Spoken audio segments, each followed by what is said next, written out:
सो ये नई मूवी है, आपने शायद इसका ट्रेलर अभी तक देख लिया होगा, हाथी मेरा साथी, जो कि साउथ इंडस्ट्री की मूवी है और इसमें राणा दुग्गवती और प्रभु सोलोमन शायद इनके डायरेक्टर हैं। बस इस ट्रेलर में मेरे को कुछ बातें ऐसी लगी जो मुझे लगा कि आपसे डिस्कस करना ज़रूरी है। जैसे इसके अंदर सदगुरु जी के बारे में क्या बताया गया है और इसमें जो कि नक्सली होते हैं उनको कैसे नॉर्मलाइज करने की कोशिश करी जा रही है।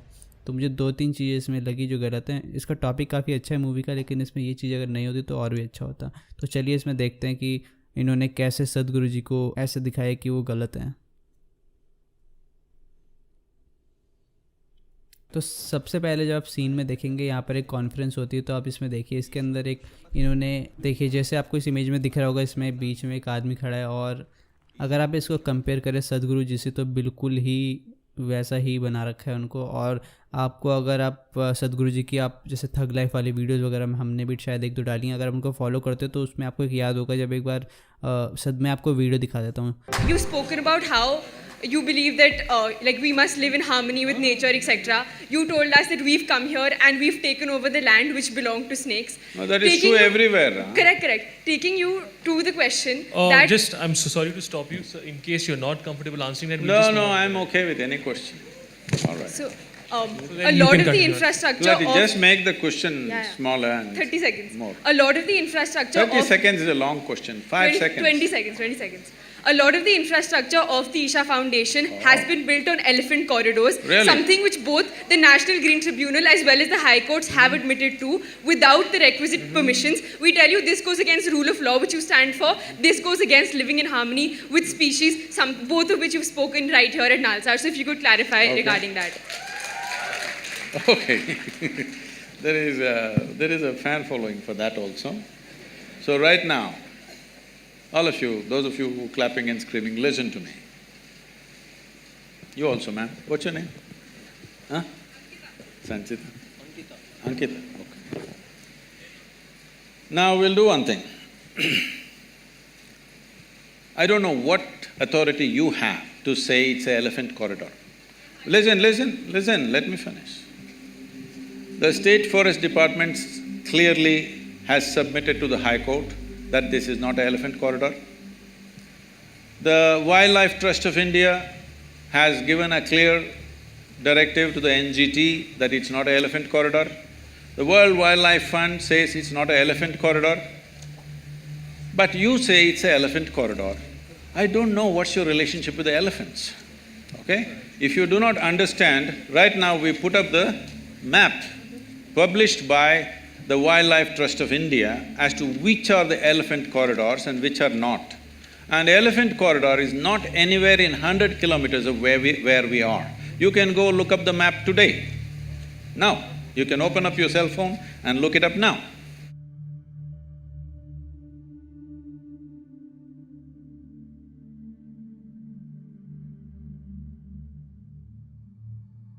So, being in a legal profession you're going to get into, first you must get your facts right, all right? And, well, I know where this is coming from. There are some activists who are going on publishing this endlessly. You're reading that social media is trash and you're coming to conclusions. Anyway, I want you to know, today if I want, by tomorrow evening, I can file 100 cases against you, all kinds of things. It's for you to come out of it in the next 20 years. This is the country you're living in, I want you to know. So, it doesn't matter, I will tell you further. For continuously, I've been accused of raising a rainforest. Which is that rainforest? Where was it? Please show it to me. There is no such forest, so they've kept quiet now because I asked these questions. Then they said, we have occupied forest lands. Well, Forest Department has senior forest officers from not only Tamil Nadu, from the center, came and surveyed the place and said not a little bit of encroachment has happened. But people keep writing the same thing.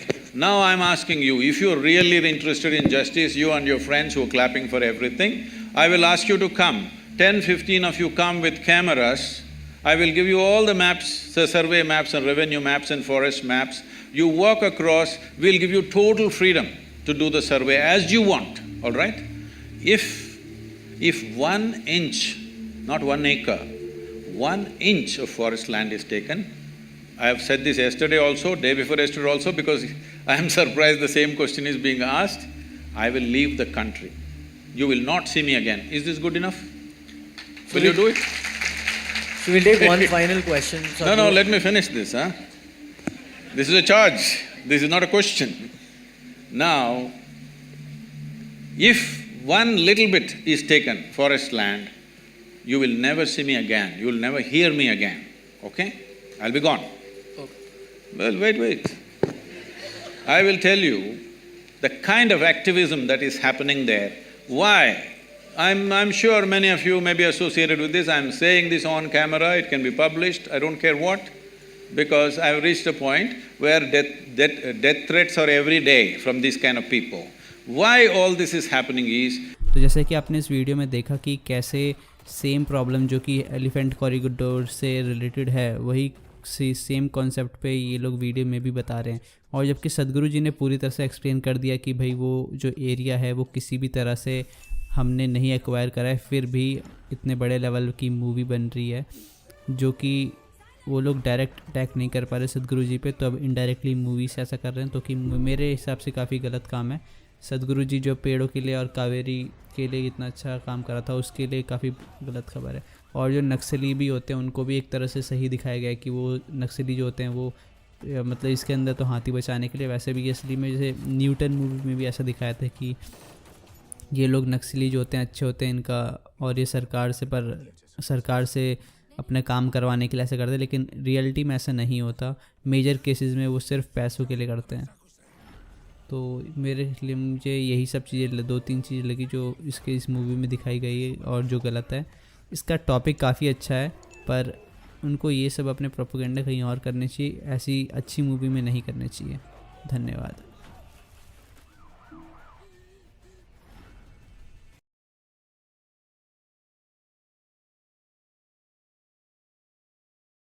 और मेरे बंधुओं, मैंने देखी Kashmir files, और जैसे हर movie का कोई review होता है कि भाई उसमें बीजीएम कैसे यूज़ हुआ, जो एक्टर्स थे उन्होंने कैसे एक्टिंग की, तो ये कोई रिव्यू नहीं है, ये मेरा पर्सनल व्यू है कि मेरा इमोशन क्या था उस मूवी तो नहीं बोलना चाहिए, उस डॉक्यूमेंट्री को देखने के लिए। तो मैं फर्स्ट बोलूँगा कि अगर उसके अंदर कोई भी एक्टर होता ना, मतलब इतने बड़े बड़े एक्टर थे, अगर वो नहीं भी होते एक सेकंड के लिए अगर हम मान लें, तो भी वो मुझको अच्छी लगती, क्योंकि उसमें सत्य दिखाया है, ऐसा सत्य जो हमसे इतने सालों तक छुपाया गया। हमको सिर्फ एक कहानी की तरह बोला गया कि ऐसा तो सिर्फ हुआ था, लोग झूठ बोलते हैं, वैसे बोला गया। तो वो जो सत्य है, अगर आप सिर्फ सत्य जानने के लिए जा रहे हो ना, तो उसके अंदर आपको कोई भी कमी नहीं लगेगी कि अरे ये कमी रहेगी, डायरेक्टर ने ये नहीं दिखाया। और मैं आपको ऐसी 5-6 वजह बताऊंगा कि अगर आपको ये मूवी क्यों नहीं देखनी चाहिए। तो सबसे पहली वजह है कि अगर आप अभी भी अंधेरे में जीना चाहते हैं ना, कि आपको सत्य को नहीं समझना, कि भाई कई लोग ना ज़्यादा डरपोक होते हैं, वो इतने डरपोक होते हैं कि वो सत्य हमेशा छुपना चाहते हैं। जैसे शुतुरमुर्ग होता है, जब उसके ऊपर दिक्कत आती है, कुछ प्रॉब्लम आती है कि भाई कुछ होने वाला है मेरे साथ गड़बड़, तो अपना सर नीचे दुबका लेता है वो, कि भाई मैं देखूंगा नहीं तो मतलब वो हो नहीं रहा। तो मैं इससे क्या बताना चाह रहा हूँ कि लोगों को ये लगता है ना कि ये हो गया और ये कभी हो नहीं सकता। मैं आपको पर एग्जांपल दूंगा, जब दिल्ली दंगे हुए थे तो उसमें भी हमको सेम चीजें देखने को मिली थी। लोगों को जलाया गया था, लोगों को चाकू मार मार के उनका नाले में फेंका गया था, लोगों को काट दिया गया था, वो सारी चीजें हुई थी। फिर भी आपको 2020 जबकि सोशल मीडिया था, तब भी आपको इतनी सारी इन्फॉर्मेशन नहीं मिली थी। तेजाब के गुलेल बनाए गए थे, सेम तब भी हुआ था, बट कितने बड़े लेवल पे हुआ था ये आप सोच नहीं सकते, क्योंकि ना तो सोशल मीडिया था कि भाई सबको पता चल जाए, कोई वर्ल्ड में रोने वाले लोग नहीं थे। जैसा अभी यूक्रेन के लिए ये लोग रो रहे हैं ना, उस वक्त कोई आपकी हेल्प के लिए नहीं आया था। और अगर आप ये सोच रहे हैं कि जो मेरा दोस्त है अब्दुल वो सही है, तो ये भी गलत। अगर वो उस बुक को फॉलो कर रहा है ना, उस पर वो बोलता है कि हाँ भाई यही सही है, तो वो भी फ्यूचर में आपको ही बोलेगा कि आप गलत हो, क्योंकि वो बंदे कोई ऐसे नहीं है कि उनको पाकिस्तान फंड कर रहा है इसलिए वो कर रहे हैं। उनका पहला मोटिव उनका मजहब था, सेकंड पैसा हो सकता है, पर पहला उनका यही था कि उनको जन्नत मिलेगी। तो अगर आप इस भ्रम में जीना चाहते हैं कि आपका जो दोस्त है अगर वो कट्टर है अपनी बुक के लिए, तो वो अभी भी ऐसा कर सकता है, कोई इसमें आपको ताजुब नहीं होना चाहिए। तो तो लोग अभी भी ये इसके अंदर है कि भाई ऐसा नहीं हो सकता, उन्होंने अपना एक फेक रियलिटी बना ली है कि भाई ऐसा तो हो ही नहीं सकता। तो वो लोग भी इस मूवी को नहीं देखेंगे क्योंकि वो डरपोक हैं और वो इतनी अपने अंदर हिम्मत नहीं जुटा पाएंगे। बट एट द एंड में यही कहना चाहूँगा कि भाई अगर आपने नहीं देखी है तो भाई क्यों नहीं देखी, जो भी वजह हो, जब तक ये मूवी है, क्योंकि जिस तरह से चल रही है मुझे लगता है आने वाले 2-3 हफ्ते तक तो ये रहेगी। बट फिर भी जितना जल्दी आप देख पाएंगे उतनी ज़्यादा हाइप क्रिएट होगी इस मूवी के लिए। देखें उसको, सोशल मीडिया पे हर जगह शेयर कीजिए जहाँ पर आपके दोस्त देखते हैं, क्योंकि ये मूवी ऐसे लोगों को लिए ही बनी है भाई जो यंग हैं, क्योंकि जो थोड़े बूढ़े हो गए हैं उनको सब कुछ पता है कि भाई क्या हुआ था। वो आवाज़ नहीं उठा पाए वो अलग बात है, पर उनको पता है मेन मूवी ये बनी ही बच्चों के लिए है जो कि अभी 18 के हैं। बच्चे उससे छोटे तो इसको देख नहीं सकते क्योंकि वो आधार कार्ड वगैरह चाहिए होता है। बट अगर आप थोड़ी भी होशियारी दिखाएं तो आप निकल सकते हैं, वैसे उतना मुझे लगता नहीं कि इतनी दिक्कत होगी। बट फिर भी आप इसको देखिए, अगर आप बच्चे हैं और नहीं जा पा रहे तो पायरेट करके देखिए। मूवी का पैसा आप दे दीजिए, जितना भी पैसा दे दीजिए, और इसको अगर आप एज की वजह से नहीं देख पा रहे तो अपनी फैमिली को पायरेट करके, अपने घर के छोटे बच्चों को पायरेट करके भी दिखा सकते हैं। ये गलत है बोलना वैसे, पर अभी तो यही करना पड़ेगा अगर छोटे बच्चे नहीं देख पाएंगे तो। चिंटू ने व्हाइट हैट जूनियर पे कोडिंग सीखा। इसने इस उम्र में। We are Indians. We will kick you. Oh my goodness.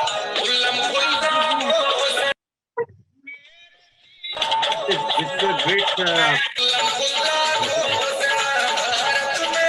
Dr. Waleed Malik, kindly just close this nonsense. We are recording this. Thank you so much. So, in order to save the time, I'm going to request our Keep very crying, practical. keep crying. Keep crying. Lol, keep crying. Sir, they are dying for attention. They are dying for attention. Exactly. I know. Don't worry. So, let me mute everyone except. I knew that this will happen. And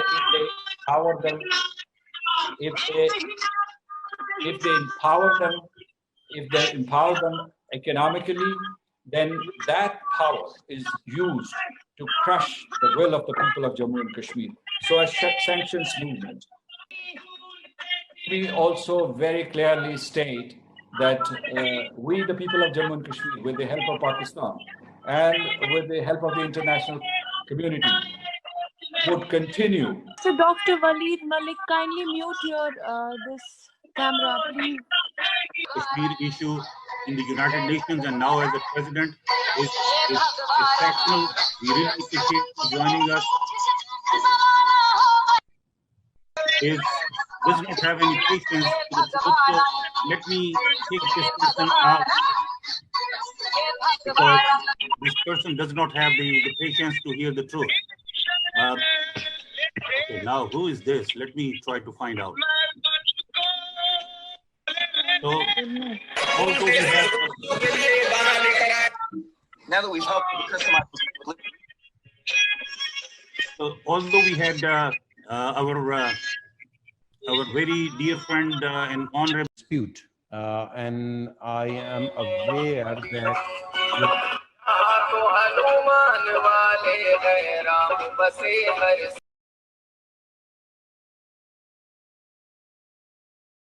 और मेरे बंधुओं, जैसा आपको पता है कि 11 मार्च को Kashmir files release होने वाली है, पर उससे पहले कुछ अपडेट्स आपको देनी थी कि जैसा कि आपको पता होगा कि सेंसर बोर्ड हर मूवी के लिए सर्टिफिकेट्स देती है कि भाई ये मूवी एडल्ट है या फिर ये बच्चे देख सकते हैं। तो कश्मीर फाइल्स के अंदर 7 कट्स लगे हैं, JNU का नाम चेंज करके ANU कर दिया गया है, और ये मूवी एडल्ट है, मतलब 18 साल से नीचे के बच्चे इसको देख नहीं सकते, उनको लीगली अलाउड नहीं है। हम सबको अपना पास दिखाना पड़ेगा कि हाँ भाई हम 18 हैं, उसके बाद ही आपको मिलेगी। तो ये न्यूज़ नेगेटिव है, क्योंकि जो 18 साल से ऊपर के बच्चे होते हैं उनको लाइफ की रियलिटी थोड़ी बहुत पता होती है, वो लोग सिक्योर्ड होते हैं। बट ये जो बच्चे हैं मेनली खतरा इनको ही है इन सब चीज़ों का। ये भी बात है कि उस मूवी में बहुत ज़्यादा खून खराबा भी होगा, तो बच्चों को नहीं देखनी चाहिए। तो आपको क्या लगता है कि भाई बच्चों को देखनी चाहिए थी या फिर नहीं? कमेंट अवश्य करिएगा। सदगुरु जग्गी वासुदेव जी, तो पहले भी कई सारी कंट्रोवर्सीज हो रखी हैं, जैसे वो आप श्री कृष्ण जी वाली सुन सकते हैं या फिर 1-2 और कंट्रोवर्सीज हो रखी हैं। तो एक और कंट्रोवर्सी हुई है ईशा फाउंडेशन में महाशिवरात्रि वाली रात में। तो क्या थी कंट्रोवर्सी, क्या हुआ, पॉजिटिव्स नेगेटिव्स क्या है और कितना बड़ा डिफरेंस क्रिएट हो रहा है इसकी वजह से, क्योंकि वहाँ से कोई ऑफिशियल रिप्लाई नहीं आ रहा। तो चलिए आगे वीडियो में डिस्कस करते हैं। तो वैसे अगर पॉजिटिव बात देखें तो बहुत सारी आपको देखने को मिल जाएगी। For example Kaveri calling, save soil, और अगर महाशिवरात्रि पे आज कोई यूथ जो है व्रत रख रहा है या फिर जाप कर रहा है, पूरी रात जागृत रह रहा है, तो सदगुरु जी का बहुत ही ज़्यादा बड़ा योगदान है उसके अंदर। वो जो एक सॉफ्ट पावर होती है वो सदगुरु जी बहुत ही ज़्यादा अच्छे से यूज़ कर रहे हैं। जितना भी यूथ यूट्यूब पे या फिर देखता है तो उनकी बात से बहुत ज़्यादा इन्फ्लुएंस होता है। तो उसके लिए मुझे नहीं लगता कि हमको कोई क्वेश्चन करना पड़ेगा कि वो कितना ज़्यादा पॉजिटिव रोल होल्ड करते हैं अभी के टाइम पे। बट उसके साथ हम ये नहीं देख सकते कि भाई वो आप नेगेटिव काम करो, क्योंकि आप अगर एक गुरु हो, सदगुरु, वो भी इतना बड़ा नाम, तो जो आपके शिष्य हैं, जो भी आपको देखते हैं, आप उनके लिए आंसरेबल हो। आपको अगर आप कुछ भी गलत करते हो तो आपको आंसर देना पड़ेगा। पहले भी जब कंट्रोवर्सी हुई तो सदगुरु जी सामने आके कभी नहीं कहते, सिर्फ ईशा फाउंडेशन ही कोई ऑफिशियल स्टेटमेंट दे देता है। तो इस बार हुआ ये कि महाशिवरात्रि पे सिंगर्स आते हैं, कई सारे बॉलीवुड म्यूजिक चलते हैं, बहुत बड़ा प्रोग्राम होता है, और वो बिल्कुल भी ट्रेडिशनल नहीं है। उसका भी एक रीज़न है कि जो यूथ उनके साथ जुड़ रहा है, जो भी नए लोग हैं, अगर हम आपस में भजन गाएंगे या फिर बिल्कुल ट्रेडिशनल वे में एकदम से स्टार्ट करेंगे तो वो भी उतना इंटरेस्ट नहीं दिखाएंगे, पूरी रात जागृत, क्या वो सो जाएंगे, क्योंकि उनको नहीं पता भाई उस मंत्र का अर्थ क्या है, उससे होता क्या है। तो ये यहाँ पर एक मॉडर्न टच, ठीक है, बॉलीवुड म्यूजिक्स आते हैं वहाँ पे, ट्रेडिशनल म्यूजिक्स भी आते हैं और काफ़ी अच्छा माहौल वहाँ पर मिलता है। बट दिक्कत यहाँ आई जब उन्होंने अली मौला गाना स्टार्ट करा। देखिए, अगर आप किसी अलग डे पे अगर कुछ है वहाँ पर आप ईशा फाउंडेशन कोई फंक्शन कराता है थोड़े छोटे स्केल पे, तो वो भी गलत है, बट चलिए चलता है। बट ये महाशिवरात्रि है, हिंदुओं के लिए अभी लोगों को पता लगा कि इस रात का कितना बड़ा महत्व है। महाशिवरात्रि वैसे भी जब लोगों को नहीं पता था फिर भी एक बहुत ही बड़ा पर्व था, लोग एटलीस्ट इस पे व्रत रखते हैं, मंदिर जाते हैं। तो ऐसे दिन पे ये काम करना बहुत ही ज्यादा नेगेटिव इन्फ्लुएंस देता है। इसका कोई भी वैलिड रीजन नहीं है कि भाई वो गाना आप वहाँ पर क्यों चला रहे हैं। ये जो है कई सालों से होता है कि हम लोग उनको अट्रैक्ट करने के लिए काम करते रहते कि आप आइए, मतलब मंदिरों में भी नमाज पहले होती थी, अब आजकल तो गुरुद्वारों में भी नमाज होती है। तो हम लोगों की तरफ से कभी भी ये नहीं रहा कि हम उनको अपने में मिलाने के लिए हम सोच रहे हैं कि यार हमको नहीं मिलाना। बट ये अब बंद होना चाहिए कि हमको अपने पुराने एग्जांपल्स कम पड़ रहे हैं, वो कभी भी आप में नहीं मिलने वाले। जो मिलने वाले वो मिल चुके हैं। वो मुझे पता है सदगुरु जी का प्लान यही होगा कि हम लोग करेंगे तो वो भी आएंगे। बट अभी जो उनके साथ यूथ जुड़ा है वो मैनिपुलेट हो सकता है, उनको लगेगा कि हाँ भाई ये भी चीज़ सही है। उनको हिस्ट्री क्या पता नहीं है, तमिलनाडु में कितने मंदिर टूट रहे हैं, कितने शिवलिंग खंडित हो रहे हैं, और यही लोग हैं। PFI को देखो, जो कि हमारे अभी हर्षा जी थे, वो भी साउथ से ही थे, उनकी जब अभी मर्डर हुआ, तो क्या ये एग्जाम्पल हमारे सामने कम है कि हम लोग उनकी तरफ हाथ बढ़ाएंगे वो और हाथ खींच के वो आपके ऊपर ही अटैक कर सकते हैं। इतने सारे एग्जाम्पल्स हैं, फिर भी हम यहाँ पर इनके साथ अभी भी हैं, मुझे नहीं पता। तो देखिए, इस बार तो हमको कोई ऑफिशियल रिप्लाई मिलना चाहिए, ये कोई छोटी बात नहीं है। पर फिर भी अभी तक, जबकि मुझे पता है कि इनका इतना बड़ा ऑर्गेनाइजेशन है, इनके पास न्यूज़ चली गई होगी, फिर भी अभी तक ये नहीं बोले। जब तक आप इस पर शोर नहीं मचाओगे ये नहीं बोलने वाले। जैसे सेम पिछले कृष्णा जी वाले इशू पे हुआ था, जहाँ पर इन्होंने शायद कुछ माता को लवर वगैरह कुछ बताया था, तो उस वक्त भी मैंने नहीं बोला कि चलो कुछ उनका मिस इंटरप्रेट हुआ होगा, चलो ठीक है। बट ये तो बहुत ही ज़्यादा बड़ी दिक्कत है, तो हमको अब कुछ ना कुछ ऑफिशियल रिप्लाई चाहिए। और मैं भी रिप्लाई एज अ हेटर नहीं बोल रहा, एज अ, क्योंकि अगर आपने अपना नाम सदगुरु रखा है और हम आपको अपना गुरु मान के आपसे सीख रहे हैं, तो आपकी ड्यूटी है कि अगर हम कोई क्वेश्चन करें तो आप उसका रिप्लाई करो। ये गुरु और शिष्य के बीच में एक सिंपल सी अंडरस्टैंडिंग होनी चाहिए। बट फिर भी मैं बोलूंगा कि हमको उनको गाली नहीं देनी चाहिए। मुझे पता है वो नेगेटिव इन्फ्लुएंस कर रहे हैं कई चीज़ों में, फिर भी हमको उनकी बहुत ज़्यादा नीड है। अभी हमारे पास पावर कम है और जितने लोग हैं हमको उनकी रिस्पेक्ट करनी चाहिए। और ये भी हो सकता है कि सदगुरु जी कोई मैनेजमेंट की टीम तो है नहीं कि वो सबको हायर करते हो कि आप आइए आप गाइए। इनकी पूरी मैनेजिंग टीम होती है। हमको देखना होगा कि जो उनकी मैनेजिंग टीम है उसके अंदर तो कोई नेगेटिव इन्फ्लुएंस नहीं है जो कि शैतानी कर रहा हूँ बैठ के। सदगुरु जी को अभी तक ऐसा कुछ पता ना हो कि भाई ऐसा हुआ भी है, क्योंकि भाई हम लोग ऐसे हर चीज़ एज्यूम नहीं कर सकते। तो हमको कोई ना कोई ऑफिशियल रिप्लाई चाहिए और हम बिना ऑफिशियल रिप्लाई के इस बार रुकने वाले नहीं हैं। तो आपको क्या लगा इस कंट्रोवर्सी में? आप किस साइड हैं? कि आपको लगता है कि भाई ये जो अली मौला गाया गया सही है, सेकुलरिज्म महाशिवरात्रि वाली रात में दिखाना सही था? तो आप कमेंट करके बता सकते।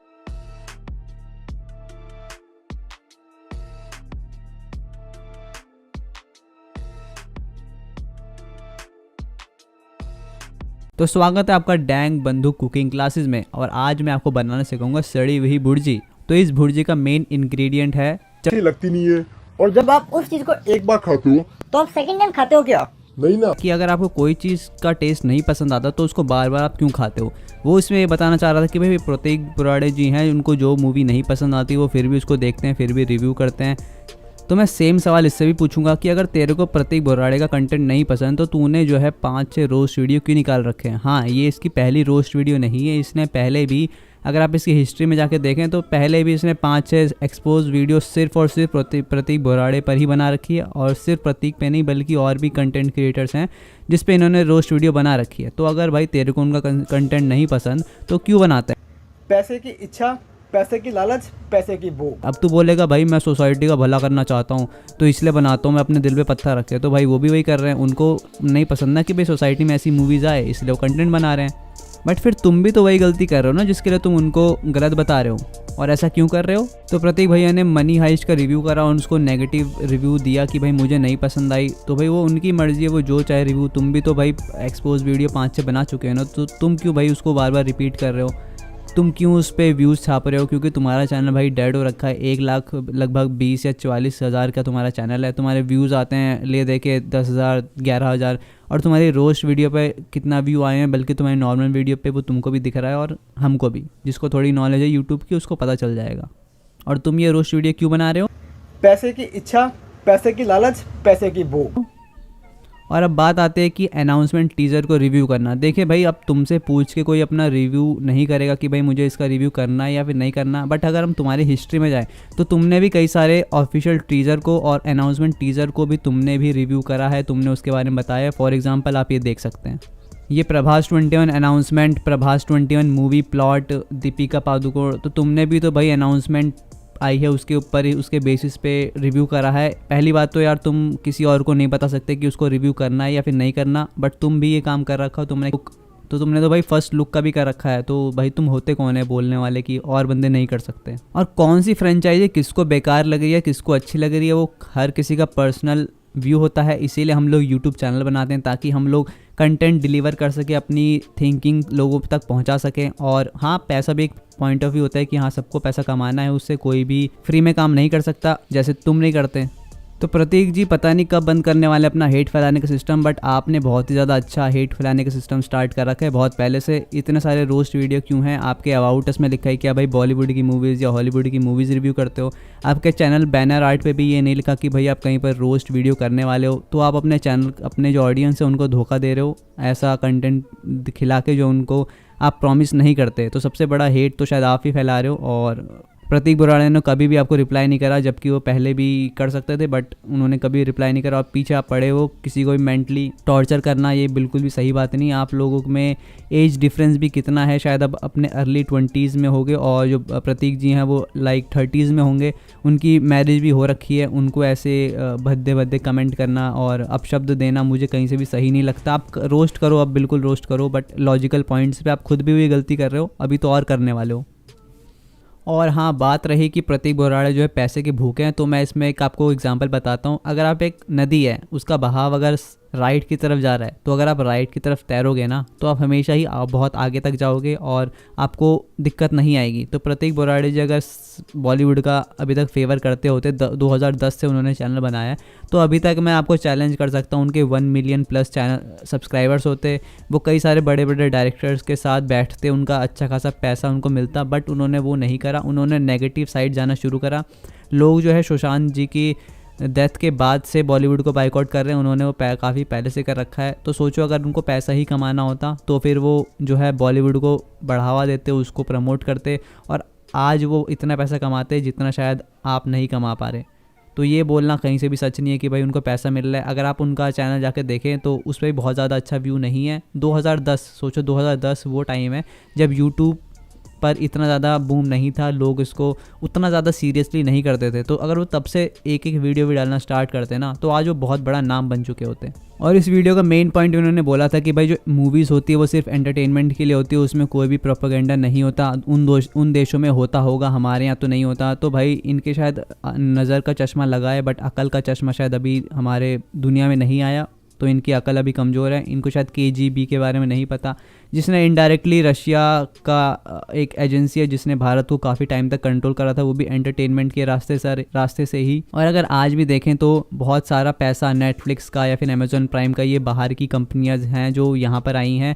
अगर आप बॉलीवुड के बारे में जानना चाहते हैं कि अरे भाई वो तो बिल्कुल अच्छा कंटेंट बनाते हैं ना, एंटरटेन हो, तो जेम्स ऑफ बॉलीवुड एक चैनल है यूट्यूब का पे मिल जाएगा, वहाँ पर आपको पता चल जाएगा कि भाई ये सारे चैनल्स कैसे इनडायरेक्टली हिंदुओं को इतनी गाली देते हैं। तो आपको पता चल जाएगा कि भाई एंटरटेनमेंट के लिए नहीं है और ये उससे कहीं ज़्यादा है, ये कहाँ का पैसा लगता है यहाँ पे, वो सब आपको वहाँ पर पता चल जाएगा। और फिर इन्होंने बोला कि अगर कोई मूवी से कोई चीज़ गलत सीख रहा है तो भाई वो उसकी गलती है। ऐसे बहुत लोग होते हैं जो भाई सीखते हैं। तो फॉर एग्जांपल अभी रिसेंट एग्जांपल मैं बताऊं तो एक बच्चा जो शायद 12 साल का था, वो एनीमे देख के अपनी बिल्डिंग से कूद गया। तो जो बच्चों का मन होता है वो बहुत ज़्यादा कोमल होता है, उनके पास एक्सपीरियंस नहीं होता, जो शायद आपके पास भी नहीं है, इसलिए आप इतनी बकवास कर रहे हो। तो वो जो है उससे इनडायरेक्टली चीज़ें सीखते हैं। और अगर आपको किसी को भी काउंटर करना है तो हमेशा लॉजिकल पॉइंट्स पे करो कि नहीं आप ये चीज़ गलत बता रहे हो, बट आप एक तरह से पूरी ही जो उन्होंने वीडियो बनाई उसको हर तरह से गलत बताओ कि ऐसा तो होता ही नहीं है। तो मैंने आपको एग्जांपल बताया, यूट्यूब पे उनका इंटरव्यू अभी भी अवेलेबल है कि भाई KGB ने कैसे इनडायरेक्टली कंट्रोल करा था भारत को, और क्या पता कोई ऑर्गेनाइजेशन आज भी कर रही हो। जैसे मैंने आपको बताया कि नेटफ्लिक्स वगैरह, अमेजॉन प्राइम, इन पे बहुत ज़्यादा पैसा बाहर का लगा है। गहराइयाँ भी मूवी आई थी, वो भी शायद उसका भी जो राइट्स हैं बाहर की कंपनियों के पास ही हैं, वो लोग यहाँ पर इनडायरेक्टली अभी भी कंट्रोल कर रहे हैं। और ये सारा ज्ञान दे भी कौन रहा है, जो कि इन सब को यूज़ कर रहा है बहुत ही सालों से। आप इसकी कितनी पुरानी वीडियोज़ देखेंगे कि भाई ये हरदम यही करता है। इसका खुद का चैनल तो डेड हो रखा है, बस इसीलिए ये किसी पैसे की इच्छा, पैसे की लालच, पैसे की भूख, किसी और को गाली देना भी सही समझता है। भाई पैसे के लिए इतना गिरना कहाँ तक सही है मुझे नहीं पता, क्योंकि ये बात तो है कि भाई इनका एंगेजमेंट डाउन है। 1 लाख के चैनल पे लगभग 50-60 हज़ार के व्यू आने चाहिए, बट इनका 10,000 मैक्स जा रहा है। तो भाई इनको दुख तो है कि भाई इनका चैनल नहीं चल रहा, बट इसके लिए आप किसी और को गाली दो, वो भी रिपीटेड। आप 5-6 रोस्ट पहले ही बना चुके हो और ये शायद आपका 6ठा या 7वां रोस्ट होगा उन पे। और उसके अलावा भी और भी क्रिएटर्स हैं जिन पे इन्होंने रोस्ट बना रखा है और कुछ भी लॉजिकल पॉइंट्स नहीं दिया, बट वही चीज़ें रिपीट करिए हर बार। चाहिए भी नहीं, तुम 5वीं-6ठी बार कर रहे हो तो सबको पता चल जाएगा कि भाई तुम सिर्फ पैसे के लिए कर रहे हो और कोई चक्कर ही नहीं है। नेगेटिविटी तो तुम कम करो और तुम ख़त्म करो। फिर से वही बोलूँगा, 5-6 बार रोस्ट बना चुके हो, अभी तक तुमको नहीं समझ आ रहा, तुम्हारा चैनल भाई डेड है यार। अब तो कुछ और ट्राई करो, नहीं होगा तुमसे। यही छोटी सी बात तुम पहले भी 5-6 बार बता सकते हो और तुम अपनी उम्मीद को कहीं और लगाओ, क्योंकि नहीं समझ रहे भाई तो मत समझाओ ना। फिर अगर समझा भी रहे हो तो थोड़ा सही से समझाओ कि भाई हमको भी लगे कि हाँ ये बंदा सही कह रहा है। तो एट द एंड में यही कहूँगा कि अब आप जाके उसको व्यू या लाइक शेयर मत देना, क्योंकि उसका मेन मोटिव वही है कि भाई मैं ये करूँगा। क्योंकि आप अगर देख सकते हैं उसके चैनल पर बस जाके देख सकते हैं कि भाई उसके पिछले वीडियोज़ में कितने व्यू आए हैं और इस रोस्ट वीडियो में कितने व्यू आए हैं। तो भाई वो सक्सेसफुल हो गया जो उसको करना था। और अब बात आती है कि भाई मैं उनके लिए क्यों वीडियो बना रहा हूँ, मैं उनका क्या लगता हूँ। कुछ बोलेंगे भाई तू उनका कुत्ता है, तू भक्त है, तू ये है। तो भाई मैं सिंपल सी बात कहूँगा, हर लक्ष्मण का फ़र्ज़ है कि भाई अगर आपको अपने लाइफ में कोई भी लगता है, कोई आपका बड़ा भाई, जैसे लक्ष्मण जी के लिए श्री राम थे, तो कभी उनको प्रोटेक्ट करने का आपको मौका मिले तो करना चाहिए। बस यही मोटिव है, क्योंकि वो तो कभी रिप्लाई करने नहीं वाले और ये हमेशा ही लगा रहेगा उनको गाली देने में। तो मैंने सोचा चलो एक बार ट्राई करते हैं इसको समझाने का, क्या ये समझेगा या नहीं, अब ये इसके ऊपर है। और अगली बार शब्द थोड़े और कठोर होंगे, मैंने तो इस बार सिर्फ समझाया है, तो अगली बार के लिए सावधान भुरानी। जैसा आप लोगों को पता है कि भारत में द कश्मीर फाइल्स का जादू छाया हुआ है। ये जादू सबके सर चढ़ के बोल रहा है, जो हमने आज तक नहीं देखा, ना ही हमारे माता पिता ने कभी देखा, वो हमको आज देखने को मिल रहा है। इसको लोग सपोर्ट कर रहे हैं, ना ही कोई बड़ा टीवी चैनल इसको सपोर्ट कर रहा है, ना ही कोई और, बल्कि लोग सड़क पे उतर के इसको सपोर्ट कर रहे हैं। लोग, जो लोग अमीर हैं वो थिएटर्स बुक कर रहे हैं, जो लोग गरीब हैं वो एक दूसरे को बोल रहे हैं कि आप जाइए। वहीं हमको देखने को मिलता है एक ऑटो वाला जो कि सबको फ्री राइड दे रहा है, जो भी कश्मीर फाइल्स देखने जा रहा है। उसका ये मानना है कि वो अपनी तरफ से सेवा दे रहा है। उसका सेवा भाव देख के हम सबको कुछ ना कुछ सीखना चाहिए और अपने जीवन में भी ऐसी सेवा सनातन धर्म के लिए करनी चाहिए। तभी हम लोग ये बोल पाएंगे कि हाँ हम सनातनी हैं, क्योंकि सेवा एक परम धर्म है। देखिए भैया पैसे ले लीजिए, कश्मीर फाइल देखने आया, फ्री में थोड़ी देखेंगे। हम फ्री छोड़ रहे हैं, हम नहीं देंगे भैया। ऐसे नहीं, आपने मेहनत की है, हमको कश्मीर फाइल देखने आया है तो कर रही है। और ये चीज होना चाहिए, देखना चाहिए सबको, हर हिंदू को देखना चाहिए। तो इसके लिए आप जन सेवा करेंगे, सेवा करेंगे कि आप पैसे नहीं लेंगे? किसी से सवारी से नहीं लेंगे, हमसे नहीं देखने आएंगे। अच्छा हाँ, ये फिल्म जो देखने जाएंगे उनकी सेवा में हमने लगा दिया। बहुत बहुत धन्यवाद भैया, आप तो बहुत अच्छा काम कर रहे हैं। धन्यवाद। जरा मुस्कुरा दीजिए कैमरे को देख के। Thank you. नहीं चाहिए, लेकिन हम देंगे भैया पैसे ले लीजिए, कश्मीर फाइल देखने आया, फ्री में थोड़ी देखेंगे। हम फ्री छोड़ रहे हैं, हम नहीं देंगे भैया। ऐसे नहीं, आपने मेहनत की है, हमको कश्मीर फाइल देखने आया है तो कर रही है। और ये चीज होना चाहिए, देखना चाहिए सबको, हर हिंदू को देखना चाहिए। तो इसके लिए आप जन सेवा करेंगे, सेवा करेंगे कि आप पैसे नहीं लेंगे? किसी से सवारी से नहीं लेंगे, हमसे नहीं लेंगे। देखने आएंगे। अच्छा, हाँ, ये फिल्म जो देखने जाएंगे उनकी सेवा में हमने लगा दिया। बहुत बहुत धन्यवाद भैया, आप तो बहुत अच्छा काम कर रहे हैं। धन्यवाद, जरा मुस्कुरा दीजिए कैमरे को देख के। Thank you. स्वागत है आपका हमारे डैंग बंधु यूट्यूब चैनल पे। तो अभी हम बात करने वाले हैं अभी and new YouTube channel and Dhruv Rathee YouTube channel के बीच में कंट्रोवर्सी हुई है उसके बारे में, क्योंकि मैंने कई वीडियोस देखी और उसके अंदर मेजर टॉपिक मिसिंग है और सब लोगों ने एकदम बायस्ड रिपोर्टिंग करी है। तो चलिए मैं कोशिश करूंगा कि इस वीडियो में आपको सारे फैक्ट्स और प्रूफ के साथ बता सकूं कि मेरा पॉइंट ऑफ व्यू क्या है। धन्यवाद। तो पहले हम बात करते हैं कि कंट्रोवर्सी स्टार्ट कैसे हुई। तो अभी एंड न्यू ने एक वीडियो बनाई, जैसे कि आपने रश्मि सामंत जी का नाम सुना होगा, जो कि अभी ऑक्सफोर्ड यूनिवर्सिटी में उनके साथ कुछ हुआ था। जो सारी बातें आपको पता है कि उनके साथ क्या हुआ था, और उसके अंदर जो प्रोफेसर था वो भी इंडियन ही था। तो भारतीयों में एक बहुत ही गलत बात है, आपने क्रैब मेंटालिटी के नाम से कुछ एक टर्म सुनी होगी। उसमें क्या होता है कि अगर आप केकड़ों को एक बड़े से बाउल में रख दो और वहाँ पर जब एक केकड़ा ऊपर जाता है तो दूसरे से खींच लेता है। तो ये मेंटालिटी हमारे यहाँ पता नहीं कहाँ से आई और बहुत ही ख़राब है। तो उनके साथ जो हुआ आपने कहीं ना कहीं न्यूज़ चैनल में उनको देखा होगा, और सच्ची में जो उनके साथ वो काफ़ी गलत है। इतने छोटे गाँव से निकल के इतना आगे जाना, और भारतीय पहली महिला बनने वाली थी जो कि ऑक्सफोर्ड में जाके उन्होंने प्रेसिडेंट के लिए वहाँ पे इलेक्ट होती, तो काफ़ी अच्छी बात होती। और जो और वहाँ की फीमेल्स होती जो कि जिस गांव से होती उनको भी अच्छा लगता है कि भाई हमारे यहाँ से कोई गया है, तो काफ़ी अच्छा लगता है, पूरे देश को काफ़ी अच्छा लगता है। पर ऐसा नहीं हुआ, उनकी साइबर बुलिंग हुई और जो भी हुआ काफ़ी बुरा हुआ। और जो यूके में रूल्स हैं वो सिर्फ जो है वहाँ पर अंग्रेज के लिए ऐसा लगता है, क्योंकि वहाँ पर काफ़ी पहले भी कई लोगों को ऐसे मारा जा चुका है और एशियंस के रिलेटेड काफ़ी क्राइम बढ़ चुके हैं। क्योंकि जब से कोरोना वायरस हुआ है चाइना की वजह से, तब से लोगों को एक तरह से हेट है, क्योंकि उन्होंने बहुत ज़्यादा दुख झेला है अचानक से, क्योंकि उनकी लाइफ काफ़ी पीसफुल है, वहाँ पे रूल्स वगैरह काफ़ी स्ट्रिक्ट है, उनके पास फैसिलिटी अच्छी, तो वो लोग काफ़ी अच्छी लाइफ जीने के आदी हो चुके थे। और जैसे ही उनके यहाँ से ये सारी फ्रीडम गई और उनको पता लगा कि भाई ये एशिया से आया और ये सब, तो एशिया के खिलाफ काफ़ी हेट क्राइम पहले भी थे और अब थोड़े और बहुत इंक्रीज़ हुए। तो हमारा मेन टॉपिक आज वो नहीं है, आज है कंट्रोवर्सी क्या हुई। तो जैसे ही इन्होंने वीडियो बनाई तो फिर ध्रुव राठी, जिनको दुग्गल साहब कहा जाता है, और दुग्गल इसलिए क्योंकि वो दोगले, तो इसीलिए उनका नाम दुग्गल रखा गया। तो उन्होंने एक वीडियो बनाया, वीडियो नहीं बनाया, उन्होंने सिर्फ एक पोस्ट शेयर करी जिसमें बता रखा था कि अभी न्यू ने वन साइड रिपोर्ट करी है, क्योंकि जो रश्मि सामंत जी हैं उन्होंने पहले कुछ रेशियल कमेंट करे थे, किसी शायद चाइनीज़ को चिंगचोंग कहा था और किसी हिटलर से किसी को कंपेयर किया था। तो वो 2017 की पोस्ट थी, और एक जो बंदा होता है उसकी सोच जो है हर साल बदल भी सकती है, और हो सकता है कि वो, जैसे कि जो दुग्गल हैं वो तो कि जो मतलब कि 2018 से लेकर अभी तक सेम ही मेंटालिटी के हैं, तो कई लोगों की बिल्कुल नहीं बदलती। तो आप ये कैसे समझ सकते हो कि पहले किसी बंदे ने अगर कोई रेशियल कमेंट किया था तो आज भी उसकी जो मेंटालिटी वो भी बिल्कुल ऐसी है। तो ये तो कोई बात नहीं हुई कि आप किसी बंदे को इतनी पुरानी चीज़ पे जज करो। ये सब स्टोरी उन्होंने डाली।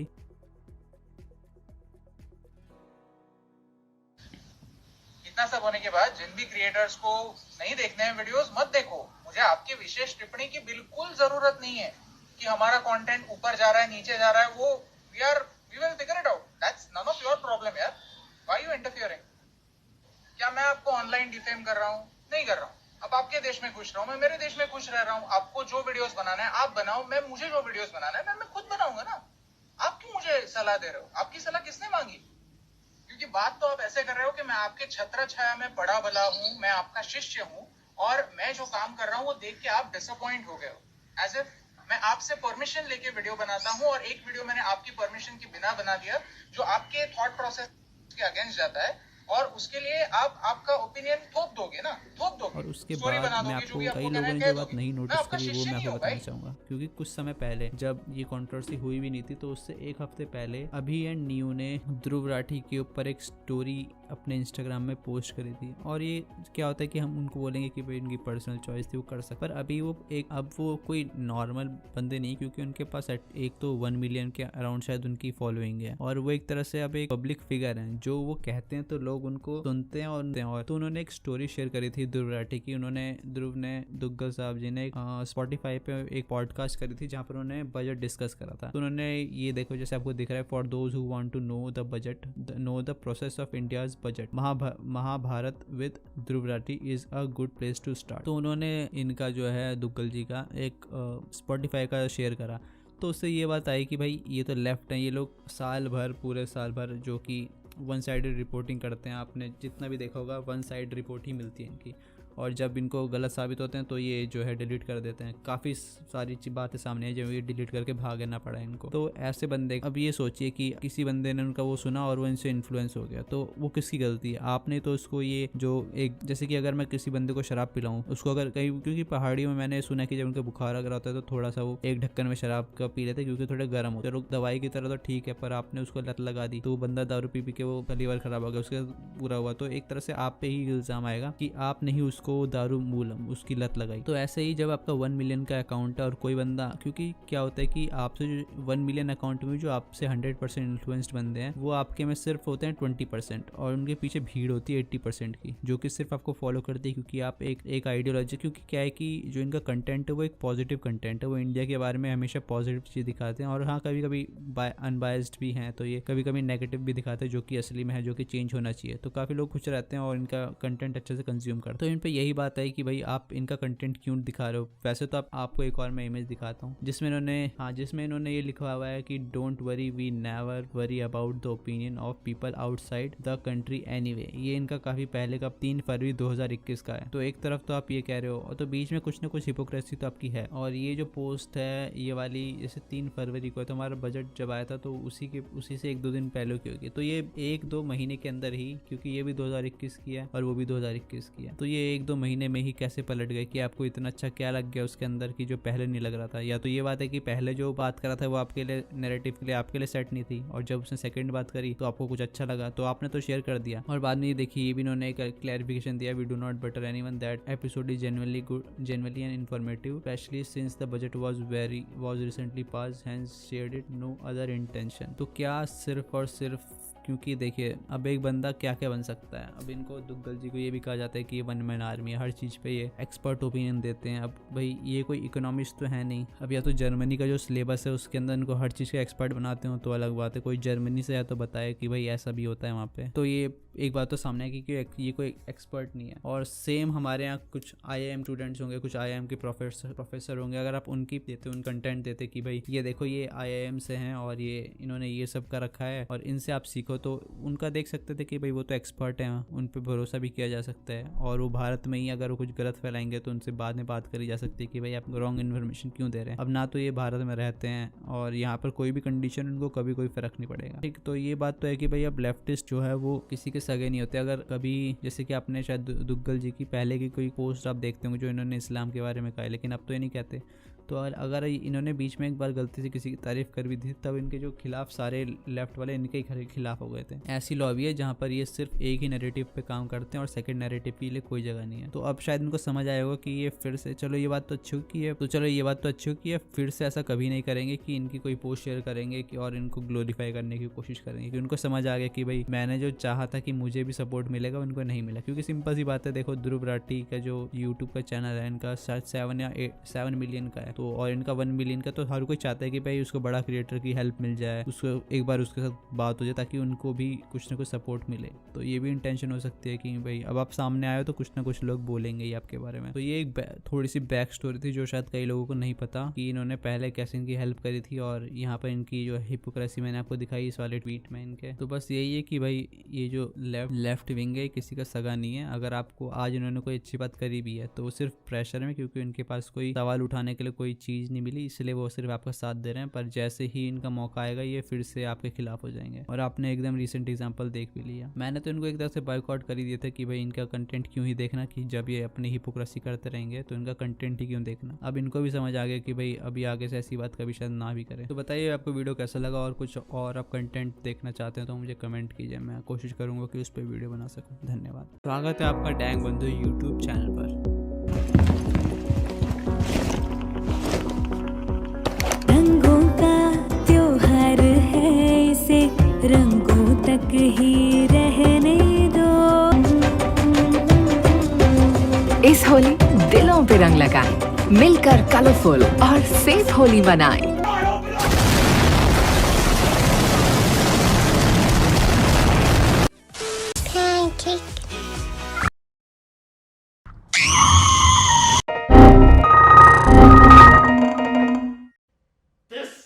This is not okay. This needs to stop now. This is cancer. This is so much cancer. तो होली आ गई है और होली आए और हिंदुओं को कोई उनके त्योहारों पर ज्ञान ना दे, ऐसा तो कभी होता नहीं है। तो इस बार LG कंपनी ने हमको हिंदुओं को छोटा सा ज्ञान दिया जिसके बारे में मैं इस वीडियो में बात करने वाला हूँ। तो उसने दिखाया क्या है कि उसमें हमको डायरेक्ट तो ज्ञान नहीं दिया, लेकिन उसमें जो ऐड है आप उसे देखें तो उसमें बीच में एक बात आती है कि होली एक रंगों का त्योहार है तो इसे रंगों तक ही रहने दें। तो उसमें ठीक है, कोई बात नहीं, आप क्योंकि हमको बोला जाता है कि होली जो है रंगों का त्योहार है, पर पानी यूज कर सकते हैं थोड़ा बहुत, ऐसी बात नहीं है। लेकिन बात यहाँ पर आती है जब आप सेलेक्टिव लोगों को ही ज्ञान देते हो। सेम अगर आप देखें कि जो और मजहब हैं, आपको पता ही है मैं किस त्योहार की बात करने वाला हूँ और मैं इसमें क्या बोलूँगा, तो उस बात पे अपना टाइम ना वेस्ट करते हुए मैं आगे थोड़े फैक्चुअल पॉइंट्स पे चलता हूँ। तो उसमें दिखाते हैं कि होली एक रंगों का त्योहार है, उसमें सब रंग से खेल रहे हैं और काफ़ी पॉजिटिव से ऐड है, तो उसमें कोई बात नहीं। लेकिन बाद में वो जो चीज़ दिखाते हैं कि वो वॉशिंग मशीन का ऐड कर रहे होते हैं। अब शायद उनको नहीं पता या फिर वो लोग समझते हैं कि सारा ज्ञान जो है उन्हीं लोगों के पास है कि जितना पानी आप एक दिन में होली पे वेस्ट करते हैं उससे 10 से 15 गुना ज़्यादा पानी वॉशिंग मशीन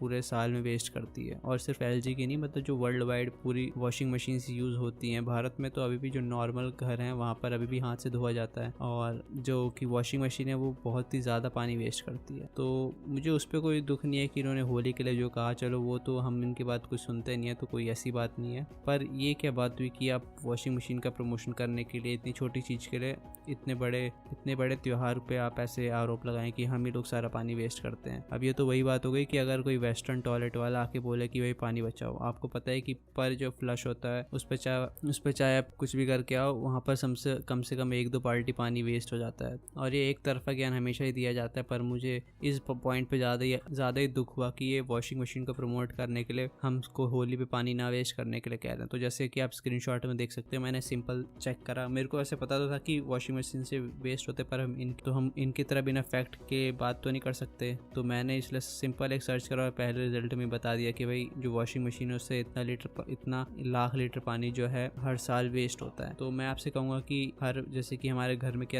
नॉर्मली क्या होता है कि जो हमारे घर में क्या होता है, जो माताएं होती हैं या वही ज़्यादा अपने कपड़े धोती थी, पर मुझे लगता है कि अगर आप एक यूथ हैं तो आपको अपने कपड़े अपने हाथ से खुद ही धो लेने चाहिए। इससे क्या होगी, वॉशिंग मशीन की ज़रूरत नहीं पड़ेगी। और जो बाहर की कंपनियाँ हैं ज़्यादातर यही वॉशिंग मशीन बनाती हैं और सिंपल सी बात है, अगर आप खुद हाथ से धोएंगे तो आपकी हालत भी ठीक रहेगी और आपको कपड़े अपने गंदे करते हुए थोड़ा ये भी लगेगा कि भाई घर में कोई धोने वाला नहीं है, मुझे खुद ही धोना पड़ेगा। तो आपको क्या लगता है कि भाई LG कंपनी ने ठीक करा? क्या होली सिर्फ रंगों का त्यौहार है कि हमारे पहले पानी भी यूज़ होता था और अब अभी भी होता है? जो गुब्बारा वगैरह खेलते हैं वो थोड़ा मुझे सही नहीं लगता, क्योंकि अगर किसी बिना कंसेंट से किसी को फेंक के मारो तो उसे शायद थोड़ा हर्ट हो सकता है, पर अगर आप आसपास ही खेले तो उसमें कोई दिक्कत नहीं है। तो आप सेफ होली खेलिए और वैदिक साइंस वाले चैनल पे होली के पीछे जो साइंस है, होली क्यों मनाई जाती है, होली का जो हिस्ट्री है, मैंने उसमें थोड़ा बहुत डिस्कस करा है, तो वो वीडियो इससे पहले आ चुका होगा। तो अगर आप ये वीडियो देख रहे हैं तो आपको लिंक उसका मिल जाएगा आई बटन में और डिस्क्रिप्शन सेक्शन में, तो वो जाके चेक करिएगा। मैंने उसमें बताया कि भाई होली में, क्योंकि जैसे होली की स्टोरी हम जानते हैं लेकिन उसमें कलरों का कहाँ से आ गया, हम लोग कलर से क्यों खेलते हैं, तो मैंने उस पर साइंस डिस्कस करी उस पर, तो वो भी आप देखिए। और हमने डिस्कॉर्ड चैनल बनाया जहाँ पर हम लोग काफ़ी चीज़ें डिस्कस करेंगे फ्यूचर में, लाइव वगैरह पे हम वहाँ पर डिस्कस करेंगे, तो आप उसको भी ज्वाइन कर सकते हैं। उसका लिंक मैंने आपको डिस्क्रिप्शन सेक्शन में दे दिया है। और हमने एक मर्च वेबसाइट भी स्टार्ट करी, तो आप उसको जाकर चेक कर सकते हैं। उस पर हम लोग अपने कल्चर से रिलेटेड सारे हर तरह के प्रोडक्ट्स डालते हैं, तो आप अगर आपको इंटरेस्ट हो तो आप वहाँ से खरीद सकते हैं। धन्यवाद। और मेरे बंधुओं, कैसे हो? तो अब जैसे कि सब लोग जानते हैं कि एक भव्य राम मंदिर बनने की शुरुआत हो चुकी है और हमको जो हमारा राम मंदिर देखने को शायद 2022 या 2023 तक मिल जाएगा। और उससे पहले मैं आपको एक और चीज़ दिखाना चाहता हूँ जिसको देख के आप काफ़ी खुश होंगे कि एक यूट्यूबर ने माइनक्राफ्ट के अंदर एक पूरा राम मंदिर का मॉडल बनाने का ट्राई करा और काफ़ी सुंदर लग रहा है वो। मैंने जाके उनकी वीडियो पे देखा और मुझे लगता है कि हमको ऐसे गेमर्स को सपोर्ट करना चाहिए जो हमारे कल्चर को डायरेक्ट आके प्रमोट करते हैं, ना कि जैसे कि आप सब जानते हैं कि आपके हर व्यू की वैल्यू होती है। और अगर आप किसी भी ऐसे यूट्यूबर को देखते हैं जो सिर्फ आपसे पैसा कमाना चाहता है और कभी भी वो आपके लिए कभी बोलेगा नहीं, तो मुझे लगता है कि ऐसे यूट्यूबर को आपको सपोर्ट नहीं करना चाहिए। जैसे कि कैरी मिनाटी और जितने भी फेमस स्ट्रीमर्स हैं, ये आपसे ही पैसे कमाते हैं और कभी भी डायरेक्टली किसी भी चीज़ पे नहीं बोलते। चलिए, वो तो उनका पर्सनल राइट है कि वो बोलना चाहे तो बोले और ना बोलना चाहे तो ना बोले, बट ये आप एज अ व्यूअर ये आपको सोचना है कि भाई आपको किसको सपोर्ट करना है और किसको सपोर्ट नहीं करना। तो मैं चाहूँगा कि आप लोग ऐसे गेमर्स को सपोर्ट करें जो कि अपने कल्चर को पहले रखते हैं, उसके बाद वो अपने व्यूज़ और अपने यूट्यूब चैनल को देखते हैं। तो आप ये वीडियो देखिए कि इन्होंने कैसे कैसे बनाया। मैंने इसको 8x करके देखा है और इनको बनाने में ये पूरा जो मॉडल है राम मंदिर का, इनको 5 दिन लग गए पूरे के पूरे। और इनके 5-6 लोग जो दोस्त हैं उन सब ने मिलके बनाया है और इन्होंने एक आधे घंटे की टाइम लैप्स वीडियो में इसको कवर करा है। तो आप ये टाइम लैप्स की वीडियो यहाँ देख सकते हैं। और अगर आपको डिटेल में देखना है उन्होंने कैसे कैसे बनाया तो आप जाके उनका यूट्यूब चैनल चेकआउट कर सकते हैं, जिसका लिंक आपको डिस्क्रिप्शन में मिल जाएगा। तो धन्यवाद, एंजॉय दिस वीडियो।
और मेरे बंधुओं कैसे हो। तो अभी मैं एक TVF की नई वीडियो आई जिसमें उनके जो famous celebrities in college and politicians in college वाली एक सीरीज़ है जो कि काफ़ी फेमस है और मुझे भी काफ़ी पसंद है। उसमें केजरीवाल जी और राहुल गांधी और मोदी जी ऐसे कई सारे कैरेक्टर्स उन्होंने इंट्रोड्यूस करे थे कि उनकी कॉलेज लाइफ कैसी रही। तो काफ़ी अच्छा उसमें मुझे लगा, उनकी जो एक्टिंग है बहुत ही अच्छी लगी। लेकिन आज मैंने एक देखा कि उन्होंने एक नई वीडियो अपलोड करी है जो कि थी celebrity in college Johnny Sins. अब मैं कोई पॉन्ड का इतना बड़ा फ़ैन नहीं हूँ, ऐसा नहीं है कि मैं बहुत ही ज़्यादा पॉन्ड देखता हूँ, बट मीम की वजह से जॉनी सिंस बहुत ही ज़्यादा फेमस है। और यही उन्होंने भी सोचा होगा कि वो लोग एक अगर जॉनी सिंस के ऊपर कोई वीडियो बनाएंगे तो हमेशा से ज़्यादा अच्छी चलेगी।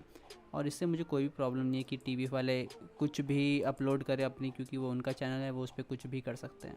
बट उसके अंदर मैंने एक चीज़ नोटिस करी जिसको देख के मुझे बहुत ही ज़्यादा बुरा लगा, जो कि मैं आपसे आज साझा करने आया। क्योंकि हमने देखा है कि सनातन धर्म के ऊपर बॉलीवुड तो हमेशा से ही कुछ ना कुछ मतलब कि प्रहार करता ही रहा है। चाहे आप लक्ष्मी बॉम्ब देख लें जिसका नाम बाद में लक्ष्मी कर दिया, चाहे आप पता लोग वेब सीरीज़ देख लें, चाहे अभी आप शेरनी मूवी आई है उसको देख लें। तो इन्होंने पता नहीं एक बहुत ही ज़्यादा बड़ा ट्रेंड बना रखा है कि उनको अट्रैक्ट करना ही करना है। और अभी मैंने TVF की सीरीज़ में देखा कि उन्होंने भाई ये ऐसा क्यों करा, मुझे समझ नहीं आ रहा। और मेरे पास जो ऑप्शन जो मुझे लग रहा है कि भाई ये क्यों किया है, तो सिंपली बॉलीवुड में जो पैसा आ रहा है, जो भी आपने देखा सुशांत सिंह राजपूत जी के साथ जो हुआ और ये सब लोग कैसे वर्क करते हैं, मुझे बहुत ज़्यादा आपको बताने की ज़रूरत नहीं है।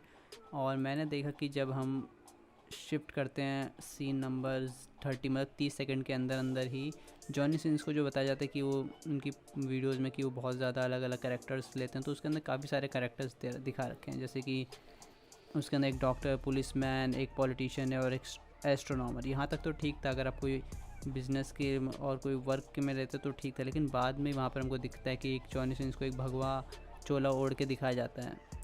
तो यहाँ तक भी मैं एक सेकुलर हिंदू की तरह मैं मान सकता हूँ, चलो ठीक है, लेकिन सिर्फ भगवा वस्त्र ही क्यों? क्या पूरे भारत में, पूरी दुनिया में सिर्फ क्या भगवा ही पूरे धरती पे एकमात्र धर्म बचा और कोई है नहीं? धर्म तो एक ही है, सनातन धर्म, लेकिन यहाँ पर इन्होंने सिर्फ और सिर्फ हिंदू धर्म को ही क्यों दिखाया? साइड में एक मौलवी और या फिर एक पास्टर, जो भी मुझे पता नहीं क्रिश्चियंस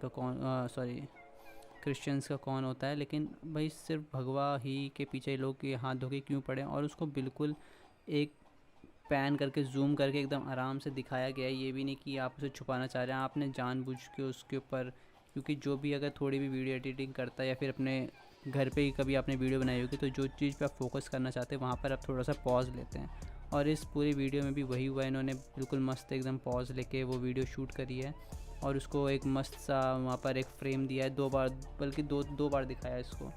अगर आपको ये सारे प्रोफेशन दिखाना है तो आप सारे दिखा सकते हैं, लेकिन एक तरफ़ा ये जो इनका अटैक होता है ये बहुत ही समय से चला आ रहा है। और ये ऐसी छोटी सी जो मतलब कि वेब सीरीज़ वाले, जो कि इनका बॉलीवुड के सामने कोई अभी तक, अगर स्टोरीज़ वगैरह में देखें तो बहुत ही अच्छी इनकी एक्टिंग वगैरह काफ़ी अच्छी, जिन्होंने ये एक्ट करा है, जिससे यूपीएससी एस्पिरेंट्स में जो किया था, जो कि अनअकैडमी शायद उसका कोई पार्टनर था, उसमें इन्होंने किया, तो काफ़ी अच्छी एक्टिंग लगी मुझे। इनका नाम नहीं पता, लेकिन इनकी एक्टिंग से मैं इनको जानता हूँ, तो काफ़ी अच्छी एक्टिंग है उसमें भी। और अभी हमने अनअकैडमी का भी देखा था कि उन्होंने एक क्वेश्चन डाला था जिसके अंदर उसने, और अभी हमने अनअकैडमी का भी देखा था कि उसने भी हिंदुओं को टारगेट किया था। तो भाई एक नया ट्रेंड है कि जिन लोगों को हम लोग उठा रहे हैं, अब TVF पे मेरे ख्याल से 80% जो इनकी सब्सक्राइबर बेस है वो हिंदुओं का ही होगा, लेकिन मुझे नहीं पता कि भाई हम लोग इनको क्यों इतना सपोर्ट कर रहे हैं। तो पहले तो आप ये चीज़ कीजिए कि अगर आपको लगता है कि भाई इन्होंने गलत किया, तो जाके इनको अनसब्सक्राइब कीजिए, और हम लोग एक हैशटैग चलाएंगे अनसब्सक्राइब TVF, क्योंकि भाई ये छोटी छोटी चीज़ों से ही स्टार्ट होता है। बॉलीवुड में हमेशा से ऐसा नहीं कर रहा था, बॉलीवुड ने भी कभी एक टाइम था कि जब उसने कभी ना कभी स्टार्ट किया होगा, तो ये पहले पिन टेस्ट करते हैं कि भाई थोड़ा थोड़ा करके देखते हैं कि भाई किसी को दुख होता है कि नहीं होता, फिर ये इसको और बड़े लेवल पे लेके जाते हैं।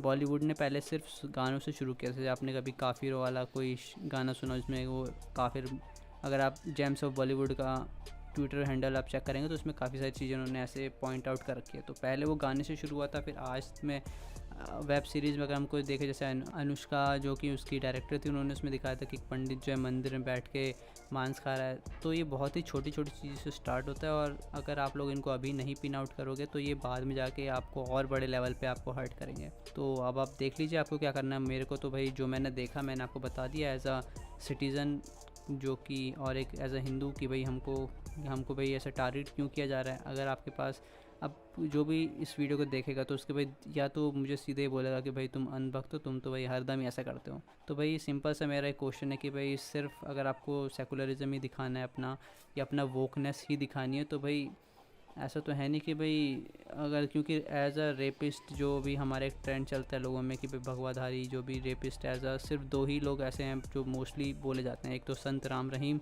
और एक आसाराम बापू। अब संत राम रहीम का तो क्या है कि उसने कभी भी ऐसे भगवा उड़ के ऐसा कुछ करा नहीं, वो तो एक राम रहीम है, उसका एक पुराना ही फैमिली का उसने कुछ भी शुरू से स्टार्ट। तो ये गुरमीत राम रहीम था जो कि उस पर हुआ। तो ये भाई कोई बात नहीं, अगर आप किसी पे बोलना चाहते हो तो आप खुल के बोल सकते हैं, लेकिन ऐसा नहीं है कि सिर्फ हिंदुओं में ही ऐसे लोग हैं जो बाद में जाके ऐसे कई गलत काम करते हैं। गुरमीत राम रहीम तो कभी भी ऐसा मैंने तो नहीं देखा कि भगवा कपड़े पहन के कभी हिंदुओं का प्रचार कर रहे हैं। तो सारे पैसे हमेशा उड़ाए हैं, तो मुझे नहीं लगता कि इसके लिए आप बोलेंगे आसाराम बापू का भी ये है कि कई लॉयर्स ने बोला है बड़े बड़े कि भाई उनकी FIR में तो रेप नाम का कोई शब्द ही नहीं है। तो उन पर अब मुझे नहीं पता कि भाई उस पर क्या है, तो मैं उस पर क्लियर नहीं हूँ, तो मैं उस पर ज़्यादा बोलूँगा नहीं। और अभी अगर आप देखें तो मुस्लिम में भी ऐसा नहीं है कि भाई अभी रिसेंट का केस है, एक मौलाना ने एक छोटी सी बच्ची का रेप किया था। तो भाई अगर आपको वोकनेस ही दिखानी है तो आप उनको क्यों नहीं इंक्लूड करते। अभी एक पास्टर था जो साउथ में, उस पर काफ़ी ज़्यादा बड़ा केस हुआ था, लेकिन वो तो छूट गया। तो उस पर भी कई केस होते रहते हैं ऐसे जो कि चुपचाप निकल जाते हैं। अगर आपको वोकनेस दिखानी है तो आप उन दोनों को क्यों नहीं ऐड करते। सिंपल सी बात है, सिंपल सा लॉजिक है कि भाई ऐसा क्योंकि आपको सिर्फ एक तरफ का ही हमेशा सपोर्ट करना होता है। और ये वीडियो मैं काफ़ी जल्दी में बना रहा हूँ क्योंकि मुझे नहीं पता कि भाई ये वीडियो कब हाईलाइट होगी। अभी इस पर 2 मिलियन व्यूज़ आ चुके हैं और इनकी जो टारगेटेड ऑडियंस है अप्रॉक्स जो मुझे लगता है कि 11 साल से लेके इनके अब में शायद 45-50 तक लोग देखते होंगे। तो मेजरली जब जो बच्चे देखेंगे एज अ जॉनी सिंस को उनके भगवा कपड़ों में, तो उन पर क्या असर पड़ेगा। ये लोग अभी से ही ऐसा बेस तैयार कर रहे हैं ताकि वो बच्चे आगे जाके अपने जो धर्म को फॉलो ना करें, उनसे इनको शर्म आए। सिंपली बहुत ही ज़्यादा बड़ी एक टैक्टिक है इनकी बच्चों को टारगेट करके। तो मुझे लगता है कि अगर ये सांप अपना फ़न उठा रहा है और उसको अगर हम अभी कुचल दें तो ज़्यादा अच्छा है, वरना अगर ये आगे जाके ये अजगर बन गया तो ये आपके बच्चे को ही निगल जाएगा। तो बताइए आपको कैसा लगा, आप अपने व्यूज़ कमेंट कीजिए और बस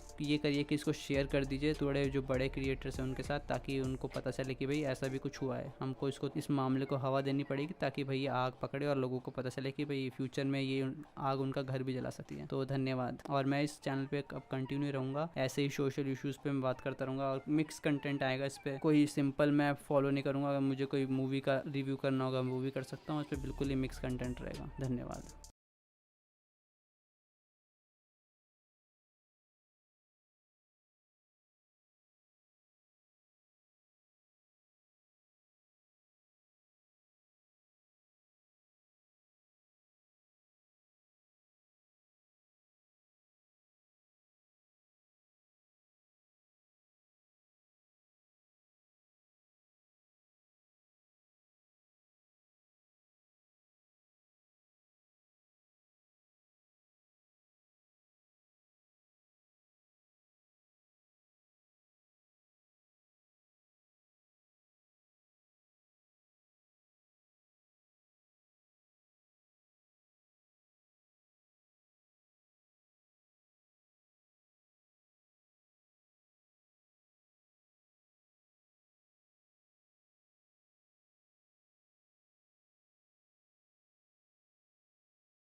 और मेरे बंधुओं कैसे हो आप सब।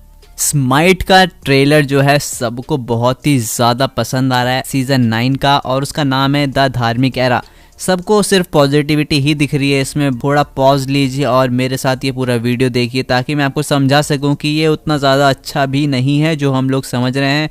जब ये गेम आएगा तब आपको बहुत ज़्यादा दुखी भी होना पड़ सकता है, क्योंकि मैंने कुछ पॉइंट्स नोट करे इस गेम से जो मुझे सिर्फ 2-3 पॉइंट इसमें अच्छे मिले और सारे नेगेटिव पॉइंट्स ही मिले। तो आप एंड तक देखिए ताकि मैं आपको समझा सकूँ कि भाई क्या होने वाला है। तो अगर हम एज अ पॉजिटिव पॉइंट्स देखें तो जो इसका सिनेमैटिक ट्रेलर था बहुत ही ज़्यादा सुंदर था, उसको 9 आउट ऑफ 10 मार्क्स देने चाहिए। अब मैं इसको 9 क्यों दे रहा हूँ, 10 आउट ऑफ 10 क्यों नहीं दे रहा, मैं आपको ये आगे समझाऊंगा।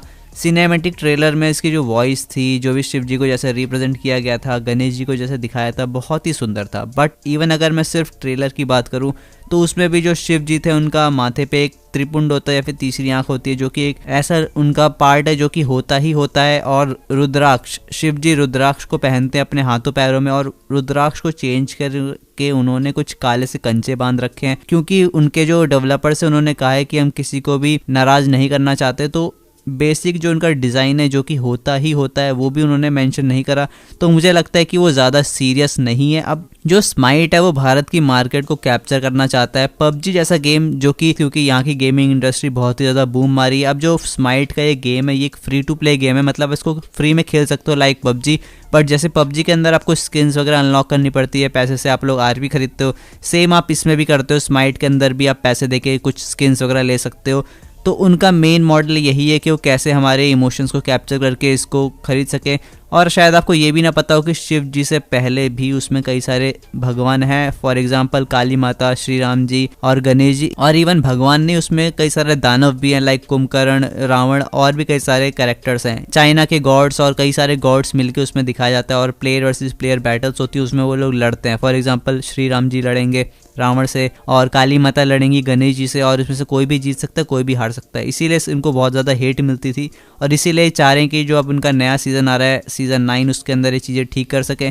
बट देखिए जो 9 साल से चले आ रहे हैं ना, इन्होंने सिर्फ लड़ाई ही दिखाई है। और आप भी थोड़ा सेंस लगाएंगे तो ये अचानक से अपना 9 साल की जो इन्होंने बिल्डअप करा है, जो 9 साल से चला आ रहा है, वो उसको ऐसे ही छोड़ नहीं सकते। हो सकता है सिर्फ इस सीज़न के लिए कुछ चेंज कर दें, क्योंकि उन्होंने ट्रेलर में भी बोला है कि कुछ बेटर वर्ल्ड करके उन्होंने एक शब्द बोला था, तो हो सकता है कुछ नया आए। बट 80% तक जो चांस है वो यही है कि उसमें भी ये फाइटिंग ही दिखाएंगे। और देखिए इनका कोई भी मोटिव आपको खुश करना नहीं है, बस ये आपकी मार्केट के पीछे हैं, ये मार्केट लेंगे और चले जाएंगे। मुझे तो ये लग रहा है, बट हम वेट करते हैं 22 फरवरी का। और सब्सक्राइब कीजिए हमारे चैनल ताकि मैं आपको ऐसी और जानकारी के लिए अपडेट कर सकूँ फ्यूचर में भी। चलो बंधुओं चलता हूँ।